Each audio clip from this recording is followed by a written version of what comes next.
PM किसान सम्मान निधि योजनार आगामी किस्तिर डेट टी फिक्स कर दि जाइए। पीएम किसान सम्मान निधि योजनार 16तम किस्ती बहुत शीघ्र चाषी भाई मानक मिल आपण मैंने जदि पीएम किसान सम्मान निधि योजनार लाभ नबाकू चाहूँगी तेबे आपण मैंने जदि EKYC करना तेबे करंतु। जदि आपण मैंने EKYC करनथिबे तेबे आपण मैंने पीएम किसान सम्मान निधि योजनार लाभ नहीं पारिबे नाही। सेथिपई आपण मानकु पीएम किसान सम्मान निधि योजना रे EKYC करबाकू पड़िबो। जदि आपण न करिवे तेबे पीएम किसान सम्मान निधि योजनार 16तम किस्ती नुह आगकू जेते किस्ती मिलिबो पीएम किसान सम्मान निधि योजना रे से सबु किस्तीर लाभ आपण पाई परिबेनी। आपण माने पीएम किसान सम्मान निधि योजनार लाभ नबाकू हेले आपण मानकु EKYC करबाकू पड़िबो।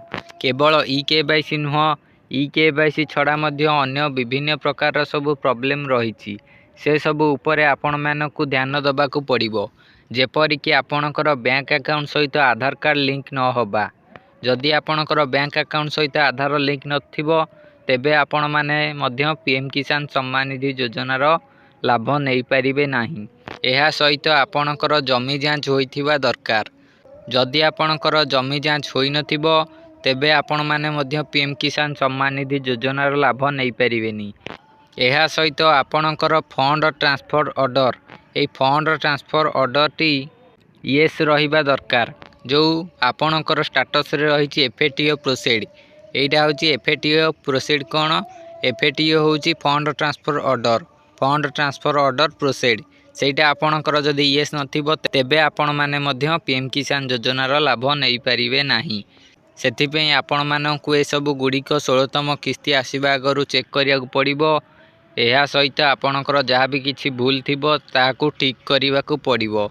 जदि आपणकर किछि भूल रही जाइथिबो तेबे आपण पीएम किसान सम्मान निधि योजनार लाभ नहीं पारिबे नाही। आपण माने एबे जाई आपणकर स्टेटस चेक करंतु। सेठी आपण मानकु जहाँ जहाँ कहली सब किछि मिल जिवो। EKYC जमी जांच टी लेखा आइथिबो लैंड सेंडिंग और आधार बैंक अकाउंट सेंडिंग स्टेटस ए सब गुड़िक आपणकर येस थिबा दरकार। एहा सहित तले आपण मानकु मिल जिवो FATO प्रोसीड ऑप्शन सेटा देखिबे यस अछि कि नो अछि। जदि येस थिबो तेबे भल कथा आपण माने पीएम किसान सम्मान निधि योजनार लाभ नहीं पारिबे। आपण माने एबे जाई चेक करंतु। एहा सहित ए वीडियो को गोटे लाइक करी मो चैनल को सब्सक्राइब करी रखंतु। एई भली अपडेट सब आगो को पाई परिबे।